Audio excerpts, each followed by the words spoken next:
Video দিতে দেরি হয়েছে বুঝতে পেরেছি, কিন্তু কি করব, সুযোগ হয়নি। চাল সকালে ভিজিয়ে দিয়েছি, বিকেলে ঠিক হয়ে গেছে, আর আমাদের পুজোও হয়ে গেছে। আর মা একাদশী করেছিল, তাই আমার জন্য একটু ডালিয়া রেখেছি। আমি সকাল থেকে খাইনি, আর সন্ধ্যাবেলা বাউনি ছড়িয়ে তারপর খাবো। তাই সব কিছু রেডি করে নিয়েছি। চাল টাল বেটে মিক্সিতে বেটে নিয়েছি। আমাদের তো আর ঢেঁকি নেই, আর বেশি করব না বলে মেশিনে ভাঙাতে যাইনি। এটা আলাদা করে রেখে দিলাম। ওটা লবণ দিতে নেই, কারণ ওটা ঠাকুরকে পুজো দেওয়া হবে বলে আমাদের কেউ দেয় না, আবার অনেকে দেয়, আমি দিলাম না। আলাদা আলাদা করে নিয়ে নিলাম। বেশি কিছু পিঠে বানাইনি, এটা তেলের পিঠে বানাবো বলে এটা রেডি করে নিচ্ছি। আর ডাল আর চাল একসঙ্গে বেটে নিয়েছি সরু চাকলি বানাবো বলে।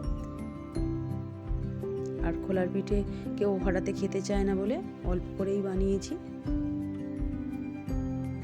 সব কিছু গোলা গরম জলে গুলে নিয়ে রেডি করে নিয়েছি। এবার খোলাটা চাপিয়ে দিয়েছি উনানে। খোলাটা ফাটেনি, আমার অনেক ভাগ্য ভালো।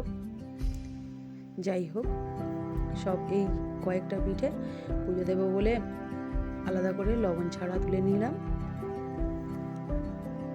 খুব একটা ভালো ফোলেনি, কারণ খোলাটাও ভালোভাবে গরম হয়নি। এবারে লবণ দিয়ে বাকিগুলো ভেজে নেব। এই যে কি সুন্দর ফুলেছে দেখুন, খোলাটা গরম হয়েছে বলে কি সুন্দর ফুলেছে দেখুন। সবগুলোই এরকম ফুলেছে, 5টা না 6টা করেছি, খুবই ভালো হয়েছে। এবার সরু চাকলিটা বানিয়ে নেব।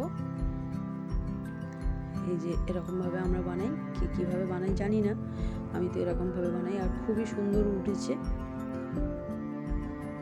এই যে আমাদের সোনামা দাঁড়িয়ে আছে, দেখুন কত সুন্দর উঠেছে আর কত সুন্দর হয়েছে দেখুন। এই গুড় দিয়ে যা খেতে লাগবে না। কালো জিরে দিয়ে দিলাম, দিয়ে এবার তেলের পিঠেটা ভেজে নেব। তেলের পিঠেটা ভাজতেই টাইম লাগে, আর ওই খোলার পিঠে বানাতে টাইম লাগে। আর কত সুন্দর হয়েছে, কত সুন্দর ফুলেছে দেখুন। আমি তো চিড়ে দিয়ে বানাই, কারণ চিড়ে দিয়ে বানালে খুবই নরম হয়, খেতেও ভালো লাগে। দুধ দিয়ে গোলাটা গুললে আরও ভালো লাগে। এই যে দেখুন আমাদের গুড় এবছর এইভাবে আনা হয়েছে। কেউ তো খায় না, আমি একাই খাই। গুড় খেতে খুবই ভালো লাগে আমার। যাই হোক, সব রেডি করে নিয়ে বসে পড়েছি। আর তেলের পিঠেটা মিষ্টি হয়েছে, যার গুড় পছন্দ বা মিষ্টি পছন্দ আর একটু দিয়ে খেতে পারেন ঘরের মধ্যে। ভিডিওটি ভালো লাগলে লাইক করবেন।